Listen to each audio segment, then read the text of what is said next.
You are listening to the So Now What podcast with Lana Manikowski, episode number 42. So now what? These three words raced through my mind time and time again during my journey through fertility treatments. I tried desperately to have a child, but never was able. I yearned for a community to join that could understand my struggles. I couldn't find one, so I created one with the So Now What podcast. I love that you found us. Welcome back, beautiful people. I am back from an amazing weekend in Colorado. As you know, I have been doing a deep dive into reinvention. The belief reinvention experience has been so transformative. So many of you have reached out and really decided that you are ready to take control over what you're believing about yourself and believing about your body, believing about what you're capable of because you couldn't have children. I love all the work that we're doing together, and I love hearing how many of you who have gone through the pilot program have already started to make such transformations in your life, and that's really what it's all about. So before we get started, I would be remiss if I did not talk about the overturn of Roe versus Wade. This has been a very heavy topic for those of us that have gone through fertility treatments, have banked some embryos and are deciding what we want to do with those embryos. Or maybe you're listening to this podcast and you have yet to even begin your infertility treatments. And know that I will do my best to be a voice to you. I talked about this a couple weeks ago on a live that I did on Instagram. You matter, your story matters, your reproductive rights matter, and that becoming a mom is really based on a lot of things related to science, and there's nothing wrong with you for needing that accommodation, and that we need to have those rights available to us as women with infertility. Now, as we get started on today's topic, I think you all know that I was in Colorado this past weekend and just had such a transformative quarter. This last quarter, I've been working on a deep dive course chosen on purpose to be successful, chosen on purpose to be a leader, somebody who really has been transformative in the way that we can redefine ourselves and redefine our lives. At this meeting in Colorado, I had the ability to hone in on a belief that I've been carrying around for myself, and I actually got coached on it. So yes, we coaches actually do get coached. I work with someone every week, but the ability to get coached in person with Brooke was super transformative, and I want to share that with you today on the podcast.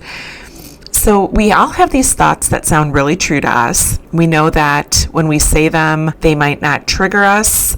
Some do trigger us. And if you've gotten good at noticing your thoughts, you may think that you have your thoughts and beliefs about yourself under control. And what I learned this weekend is that I was carrying around a belief that really had me feeling stuck. And I thought it was a very neutral belief. I thought I was stating the facts when I would say that my body didn't do what it was designed to do.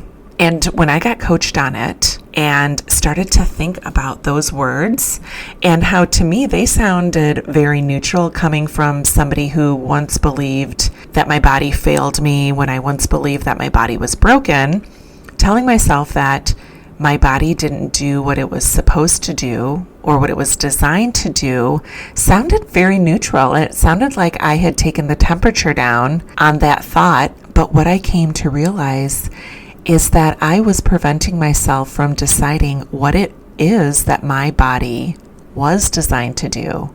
If it wasn't designed to become a mom, am I just going to stop there and take that as the truth? So if my body isn't designed to be a mom, what is it actually designed to do? I decided that I am not willing to accept that belief about me anymore. And so I'm coming to you this week asking you, what do you currently believe about yourself, about your life, or about your body? And here are some of the common ones that I have acquired from my years of infertility and from some of my students: that my body is broken. If I can't be a mom, I have no purpose. I don't relate to friends with kids. I'm the worst case scenario. So if you heard some of those and you're thinking, that sounds right, I believe that, you are not alone. There's nothing wrong with you that you feel that way or believe that way. But I want to ask you, what are some of the other beliefs that you're carrying about yourself and about you? Have you thought about them in a while? Have you decided that you want to put them on paper and start to gain some more emotional freedom in your life?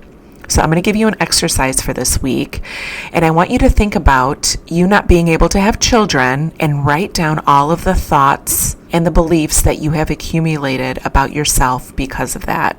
This is an exercise that you're going to think you'll be done in 2 or 3 minutes, and you're going to sit there and it's going to really, beliefs are going to come out super quickly. But I'm going to give you another 5 minutes after that. Even if you sit there quiet and in silence, add a timer to your phone for 5 more minutes and just sit there and really start to dig. What are some of the little gnawing things that come up when you question yourself or when you want to try something different and you talk yourself out of it? What are the things that you are thinking or believing that are keeping you cocooned in these feelings about yourself and about your life? There's nothing wrong if you look at this list and think, I should not do this, or I should be past this, or I should know better than this. There's nothing wrong with you. But as long as you sit there and judge yourself for the thoughts that you're having, it's going to be really impossible for you to move past them.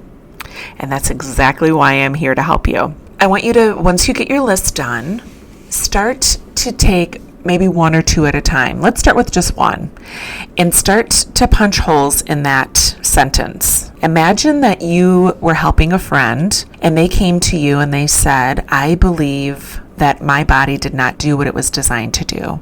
And you were the only person in the whole world that could help them. Tell me, what are some of the things that you would help to point out to them about themselves that would tell them differently?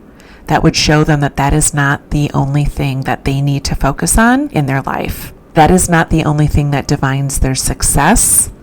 That is not the only thing that makes them worthwhile in this world. And that it certainly is not the thing that is going to prevent them from being the best version that they can be. So as long as we're sitting here and believing that this story has an end and has a period at the end of it, we are never going to go and search for what we were designed to do, what we were created to do.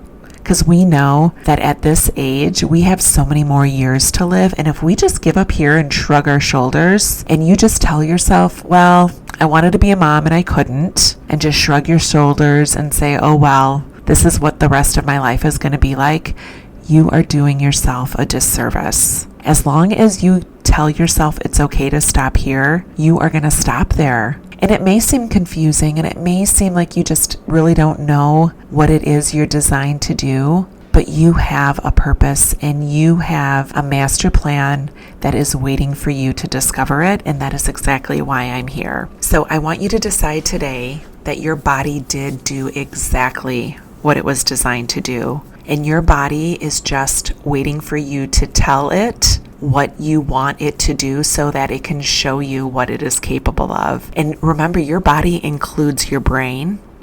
And as magnificent as our brain is, it is also so used to working in repetition. When it's been working for so long, believing the same thoughts over and over, and then you all of a sudden give it something to start thinking that is different and puts your brain outside of its repetitive way of acting and doing, it might freak out for a while. After you continue to just practice something, it will just become a pattern for it. So just like it had a pattern of believing that your body didn't do what it was designed to do, it can start to learn a new way of thinking and believing about you and about your future. So some magnificent work that came to me this past weekend, and I'm so glad to share it here with you. And I would want to encourage you that this work is open to you if you're feeling like you're the person who just maybe doesn't have what it takes, or you're not one of these people that truly would ever see success or see change in your life because of thought work. Hear me when I say you're wrong. because if it worked for me, it'll absolutely work for you. So have a beautiful week. Please remember to rate and review the podcast. I am so appreciative of the fact that all of you are helping me reach my goal of 10,000 downloads by the early part of September. So the more you rate and review, the more likely someone will come across this podcast and start to learn how to believe differently about their life and their future as a woman without children. And remember, it's never too late to discover your meaning. I'll talk to you next week.